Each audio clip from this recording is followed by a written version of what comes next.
City are champions. Kenny, what worked? I don't think it. Actually, let me start with a question. It wasn't vintage City. No. It wasn't vintage City, and that's what made it better. We weren't dirty.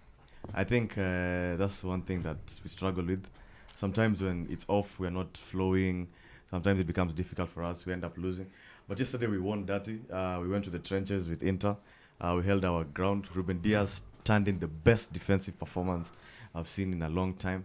Everybody was on, honestly. Everybody did their job. Even when we scored, the way we controlled the game, maintained control.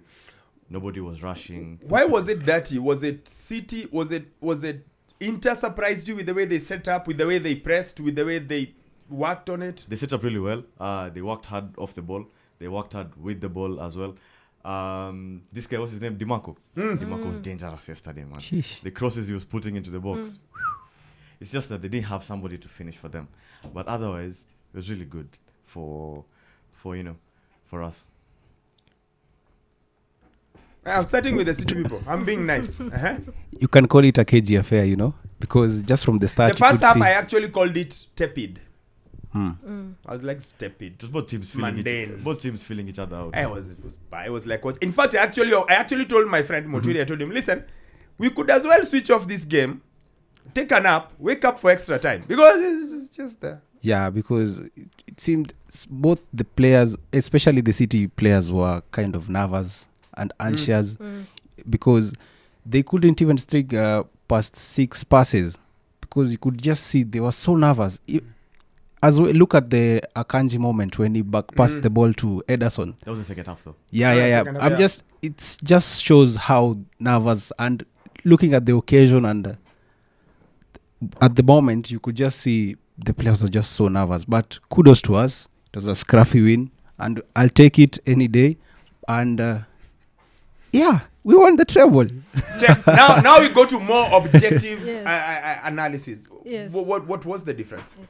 Now, I think in the course of the week, the build-up, most people I talked to about this game were like, there's nothing to watch there. I think City are just going to win it. But I think now the surprise bit was Inter turned up for that game. They were aggressive. They disrupted play for City. They just made them unsettled. As Tedia said, City looked a bit uncomfortable.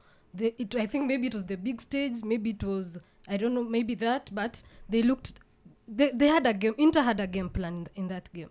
But now I think the issue was in the final third, after the transitions, because they could get the ball, but now going to transitions and getting the ball to the strikers. I think for me, the strikers, those people who are supposed to put it in the net, are the ones who let down the team. But the general build-up was good. Yeah, Kina Lukaku. Yeah. Hey, Mr. Sammy. Yeah, that's the right assessment from Hilda about how Inter Milan approached the game. I thought they were really good, especially on the wing backs position, because every time it's either Matteo Darmian on the right or you Dumfries. had Dumfries on the right, and they were all going at Jack Grealish. He was really frustrated with the battle he was having there. And then DiMarco, as you mentioned, on the left-hand side, having a good job at Bernardo Silva. To your fact, in the first half, you had those kind of weird moments. Even Rodri was misplacing passes. And then you had even Ederson hitting a ball outside the pitch. It was just emotion. And I guess even Pep Guardiola mentioned it on what they did at the halftime break. I think Kyle Walker spoke during that halftime break, and the thing was just remain calm. There was even a shot of Pep Guardiola telling the guys, relax. Yeah. So that was the moment I felt like Manchester City in the second half, they looked a little bit more composed. And leading up to the goal, in my honest opinion, I thought that Inter Milan looked a little bit tired. Leggy. Yeah, a bit. That they weren't closing down the way they were supposed to. And with Manchester City, they're always going to bomb down your wing backs. And that's what they did. That simple ball to Bernardo Silva. I couldn't see DiMarco anywhere. They're marking him. I watched Thierry Henry try to explain what was the difference. And he said the centre-backs were the difference. He wanted the centre-backs, that Pep needed his centre-backs to be brave and to go forward. And he credits that goal to Akanji's move. Yes. Like you've got to be brave and get out of where you're comfortable, move forward. John Stones, I thought, was really, really, really, really good yesterday. Yeah. He was popping up all over the place. Yeah. But it was like the key thing, because he said the key things were the centre-backs. When Akanji makes that run, it creates an overload, and then they pass out to Bernardo, and then the ball comes in. But it's not often that City are rely on some scruffy goal to win. Yeah. It's actually one of the things that Pep's teams don't do. Yeah. So it was interesting to see that that's what they got done. I think in the end, Inter just didn't have enough talent. Yes. They had enough hard work, just not enough talent. I Yeah. think the talent was missing. Just a player who's good enough at that moment. And don't get me started on Lukaku. Okay, Lukaku what's the point? Lukaku just cannot. Lukaku, and we saw this at the World Cup, and we said, oh, he's not played for long.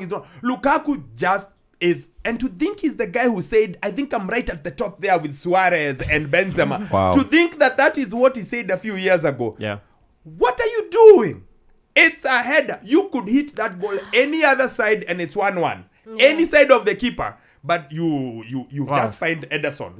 He has a way to get in his own way. He actually reminded me of Maguire. You know the way Maguire gets in his own way. Maguire, it can be a small cross into the box. He will score an own He goal. finds a way to. Lukaku just finds ways to be in not between, not to be where he shouldn't be. To do the you know the way you think it's harder to score than to miss. He will miss.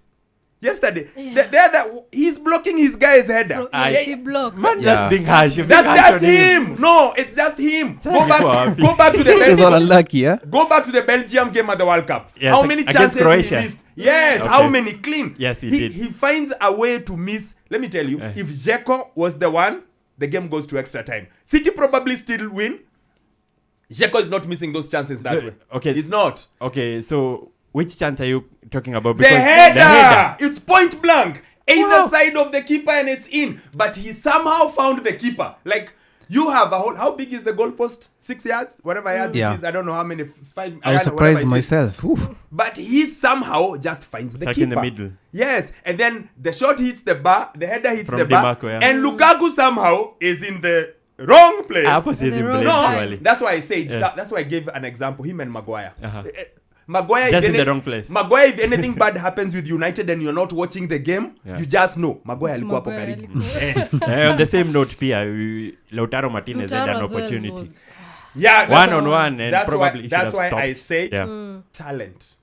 Because no matter how good Lautaro Martinez supposedly is, World he's Cup not winner. Haaland. Okay? Yeah. He's not KDB. Yes. He's not Bernardo Silva. Yeah. And speaking of Bernardo Silva, I know the first half he was not going. Yeah. Second half, lovely boy. Yeah. Keeps the ball, asks for... And Pep said this maybe a year ago, 2 years ago. He said, when the games are tough, Bernardo always asks for the ball. You saw it yesterday. Yes. Give me the ball. Keep it. Pass it. Keep it.